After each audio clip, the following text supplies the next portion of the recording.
How to add new hometown location on Facebook. Hello everyone, this is Hazel here to assist you today. Without any delay, let's get started. First of all, open Facebook application on your device. Then after, go to your profile. Here tap on edit profile. Scroll down and tap on edit your about information.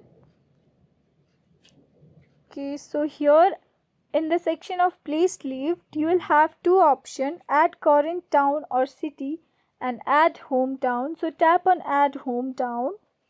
Here you have to select your hometown.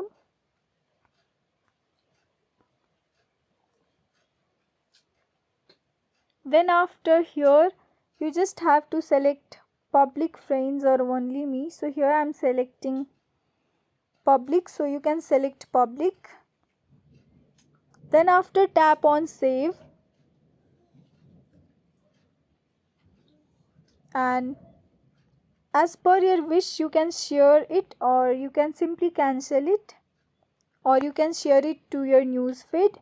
So that's all, and here you can see as the new hometown has been added to my Facebook profile.